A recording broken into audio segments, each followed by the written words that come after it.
Independent ডিজিটালে স্বাগত। আমি তানভীর সোহেল আছি আপনাদের সঙ্গে।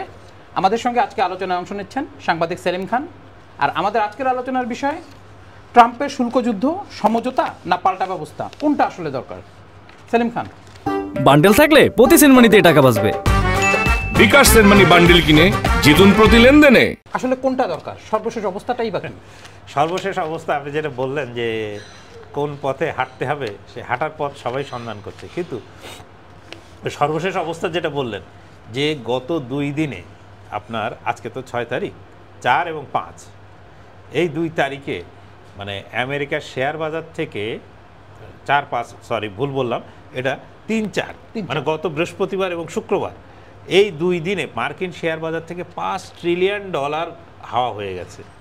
তো বুঝেন যে 5 লাখ কোটি ডলার। আমি এই প্রতিটি ডলারের সঙ্গে যদি 122 করে গুণ করি, তাহলে সেই পরিমাণ তো মানে সেটা হয়তো মানে কোনো কাগজে কলমে ধরাটাও একটু কঠিন হয়ে পড়ে। তো যে পরিমাণ ক্ষতির শিকার আমেরিকার শেয়ার বাজার, এবং বড় বড় প্রত্যেকটি আমেরিকার প্রতিষ্ঠান কিন্তু এতে ক্ষতিগ্রস্ত হয়েছে। এবং সেই ক্ষতিগ্রস্ত হওয়ার পরে ট্রাম্পের পেছনে যুক্তি দিয়ে যেটা তার দেশবাসীকে প্রবোধ দিয়েছেন যে আমাদের তো এখন কিছুদিন এই শুল্কের কারণে কিছুদিন মার্কিন জনগণকে এর মূল্য দিতে হবে, কিন্তু তাদের জন্য সুদিন অপেক্ষা করে আসছে।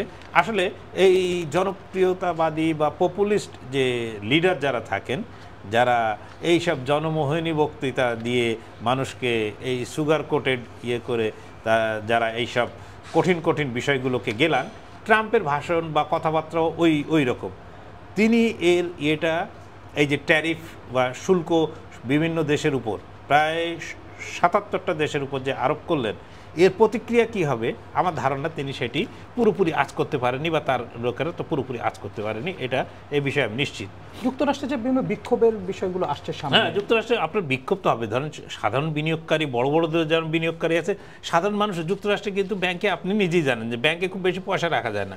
তো ওরা কেউ কিছু হলে যে 1-2 করে সব বড় বড় প্রতিষ্ঠানের শেয়ার কেনে, শেয়ার বাড়ে, এবং তাতে তারা কিছু লাভবানও হয়, এরকমভাবে কিন্তু তারা চলেন। তো এখন ধরেন তানভীর, আপনিও খোঁজ রাখছিলেন যে এই বিষয়গুলো, যে আমাদের ওই উপরেও কিন্তু 37% শুল্ক বসানো হয়েছে, এবং এটা অতিরিক্ত শুল্ক না এইটাই 37% শুল্ক, সেটা নিয়েও একটি বিতর্ক আছে। যদি অতিরিক্ত হয়ে থাকে তাহলে আমাদের আগের শুল্ক ছিল কিন্তু 15.66%, তাহলে এটা যোগ করলে কিন্তু 52.66% হয়। তো সেই ক্ষেত্রে আমাদের অন্তর্বর্তী সরকার, এখন ডক্টর ইউনূসের নেতৃত্বে যে অন্তর্বর্তী সরকার আছে, তারা এই বিষয়ে গত কয়েকদিনে কি ব্যবস্থা নিলেন, কি জানতে পারছি আমরা?